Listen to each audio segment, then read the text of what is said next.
Itong si Arnie Teves!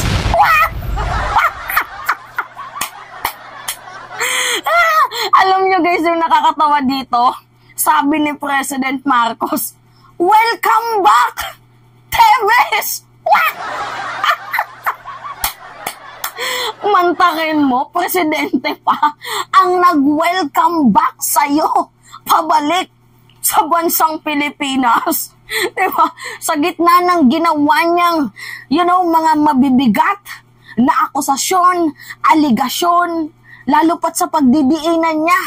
Nakilala niya daw guys yung supplier ng droga ni President Marcos. Abay, mantakin mo, welcome back ka pa din ng ating Pangulo para harapin mo ang mga kaso mo na tinakasan noon. Diba? Welcome back, Teves. Sabi nga sa kasabihan, guys, you can run, but you cannot hide. Sige, karipas takbo, karipas dalagan, pero hindi ka makakapagtago. Diba? So, ngayon nga, guys, ito na yung yung nararamdaman ko. Teves, dito mo gawin yung challenge mo na ipahuhuli mo at irereklamo ang ating presidente dahil nga sabi mo, adik, pulburon issue pa more, sakay sa issue pa more. Ngayon, dito mo yan sabihin, ngayon, dito mo yan gawin, dito ka tapang-tapangan at tapang-atao sa social media noong noong January, 'di ba? After ng prayer rally ni former President Duterte noong January 28 if I'm not mistaken. Tapos after one day lang kinabukasan 29, may comment agad itong si Arnie Teves. Angas. So ngayon nga guys, ito yung balita. Marcos commends arrest of Representative Teves. President Ferdinand Marcos Jr. has welcomed the arrest of former Congressman Arnolfo Teves Jr. in Timor-Leste. Alam nyo naman ata guys na nahuli itong si Arnie Teves habang nag-golf pa doon sa Timor-Leste. So, nahuli siya ng international police dahil po sa red notice. And kagaya nga ng sabi ko sa inyo guys, hindi pwede na tayo lang yung hingi ng tulong sa Interpol, tapos pag humingi yung Interpol ng tulong sa atin, abay, ang unfair naman kung hindi tayo tutulong. So, kagaya nga ng sinabi ni former Senator Antonio Trillanes, yung nangyaring kapalarang paghuli, yung nangyaring tadhana ni Teves, ganun at ganun din po yung mangyayaring tadhana dito kay Digong once na lumabas na yung red notice. So, pero kalma lang, mga DDS, kasi hindi pa naman yan ngayon, 'di ba? Pero sinabi na ni former Senator Antonio Trillanes na tapos na mag-imbestiga ang International Criminal Court. Pero wag muna kayong kabahan kasi sa second quarter pa naman daw po ng taon bago ilabas itong arrest warrant. So kalma lang. Kalma. Baby, kalma. Teves, kalma. Baby, kalma. Yeah, basta talaga ulo, basta talaga kumikinang, basta talaga kalbo. 'Di ba? Katulad ni Banat Bay, tingnan mo, may mga ganon-ganon sa utak. Now, ito yung sabi.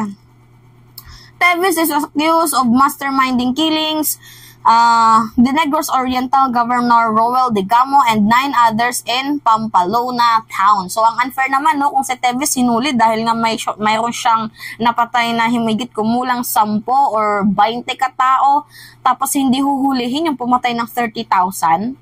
Diba? Ang unfair. So, I know na dinadaan po ito sa due process. So, wait lang naman tayo, guys. At saka wag niyong husgahan agad ang ating presidente na sasabihin na walang jurisdiction, kasi yan po yung dinidiin ng Pangulo, diba, na walang jurisdiction sa bansang Pilipinas ang ICC. Sinabi niya yan, guys, kasi hindi naman pwede na lantaran niya sabihin na, nandito na ICC, tapos na. Di nagkagulo yung mga Duterte. Dito pa nga lang sa sinabi ni Trillanes, nagpapanik na sila. How much more pa kaya pag ang presidente na nagsabi? 'Diba? Kaya nga guys, si President Marcos marunong maglaro sa politika. At saka guys, ang double standard naman ng ating Pangulo kung hindi tayo makikipag-cooperate sa ICC. Dahil unang-una, noong 2011, nung nagpapamiyembro pa lang tayo dito sa Rome Statute para mapabilang sa ICC member, isa po si President Marcos sa mga nag-signature. 'Diba? Na gusto niya ang ICC sa bansang Pilipinas. Ang double standard naman ng ating Pangulo kung, 'diba? Nandito na warrant of arrest, hindi tayo makikipag-cooperate. So, guys, masyado yung hinusgahan agad ng Pangulo ukol dito sa komento niya sa Germany dito sa ICC na walang hudikatura, ganyan-ganyan. Easy lang, guys. 'Di ba? Kasi katulad ng pag-aresto kay Arnie Teves, sa kalmadong pamamaraan, kumbaga pinahupa muna yung alon ng dagat. Nung nakita nilang kalmado na ang bawat sitwasyon, kalmado na ang bawat oras, panahon, doon na sila bumirada. Kaya easy lang. Easy lang! Diba? Ngayon, ito yung comment ni President Marcos. Sabi niya, I commend the collaborative effort of our law enforcement agencies and international partners. O, siya na mismo nagbanggit na partner natin yung Interpol. In this success arrest of former Congressman Arnolfo Arnie Teves Jr. in Timor-Leste. So the government, he added, will take all the necessary action to bring him back to the country so he can face the charges filed against him. Kumbaga, welcome back, Arnie Teves. Welcome back to your old hometown. Masyado kasing kalmado na si Arnie Teves, parang settled, nag-settle down na siya doon sa Timor-Leste. So, ang akala niya, hindi na siya mahuhuli. Pero, he was wrong because meron tayong commitment, meron tayong cooperation sa international police. Masyado kasi nilang minamalit ang administrasyon wala yan, parang ganyan yung nasa isip nila. Hindi naman po ganun ang ating presidente. Diba? If you are committed for a crime, may pananagutan ka. Hindi pwede na gumawa ka ng kasalanan tapos tatakas. Hindi ganun po ang ating Pangulo. Diba? If may kasalanan ka, mananagot ka. Diba? No one is above the law. Talaga nga namang gigil na gigil si Mima. Paano ba naman hindi naman gigigil, guys? Kasi ang presidente na ba mismo ang nagsabi na, welcome back, Teves! Welcome back to your hometown! Diba? It's more fun in the Philippines. Anyway, I assure, sabi pa ni President Marcos, may assurance, the Filipino that we will spare no effort in ensuring that justice will prevail in this case. Kabahan na yung mga kabilang kubon dito. Kung dito nga kay Teves nagkaroon ng hustisya, how much more pa kaya sa iba? Diba? Kumbaga, patikim na ito. Simula pa lang sa patikim-tikim, pilitin mo manggustuhin. Tikim na yan. Diba? Patikim na yan. Tikim na yan. Anyway guys, patikim na po ito. 'Di ba? Na walang pinipili ang administrasyon. 'Di ba? Whether you are rich or poor, without execution, if you are committed for a crime, then you will face the charges. 'Di ba? You can run, but you cannot hide. Alright? Anyway, sabi pa dito, I extend my heartfelt gratitude to all those involved in this operation for the unwavering dedication to upholding the peace and order. Yan po ang salita ni President Marcos. Yeah, thank you, President. Diba? Ito na guys yung tunay na laban. Yung laban sa katotohanan, laban sa masasamang tao. Ito yung ito yung totoo guys 'Di ba? Hindi tayo in-scam. Hindi katulad ng sinabi ni Digong na change is coming daw. Pero ang totoo, change is scam.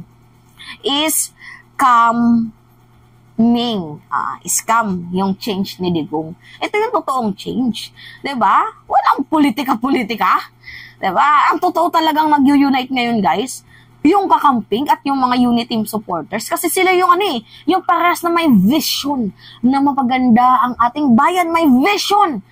'Di ba? Para sa pag-angat ng ating bayan, yung vision na makatarungan. Pro-people, pro-life, pro-justice. Diba? Yan po yung vision na dapat. Kaya sama-sama tayong babangon muli. Ito na yun. Ito na yun, guys. Diba? Kaya sa mga kakamping dyan, na binabash si President Marcos because sa kanyang statement dito sa sa ICC jurisdiction, guys, kalma. Tingnan nyo, guys, nasampulan na si Tevis. Nasampulan na. Don't worry, walang magagawa ng ating presidente din dyan, guys, if maglabas na ng red notice. Dahil unang-una, wala tayong hudikatura ngayon, wala tayong hudikatura as of the moment, pero nung panahon na nangyari yung mga krimen, yung karumal-dumal na krimen, we are member ng ICC so that meron pa po tayong cooperation within that year, 2011 to 2019. Diba? At isa sa pinakamatibay nating dahilan, guys, si President Marcos, isa po sa signatories sa mga nag-signature. Diba? Para maging miyembro tayo ng International Criminal Court. Diba? Sa Rome Statute, nung tayo pa lamang po ay nag-a-apply. So, don't worry, guys. Don't worry. Diba? It's late in the evening. Ano sabi ni Robin? Diba? I move!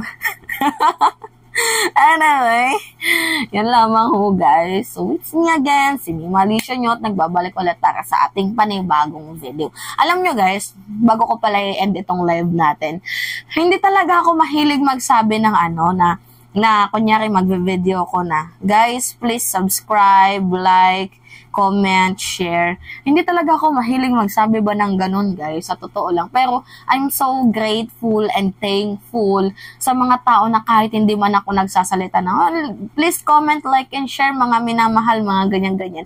Kahit di man po ako nagsasalita ng ganun, napaka, talaga, na-overwhelmed ako sa pagmamahal nyo, guys. Kahit hindi ako nagsasalita ng, please subscribe my channel, sinasubscribe nyo pa din ako. And now, running to 88, if I'm not mistaken, 88,000 subscriber na ba tayo?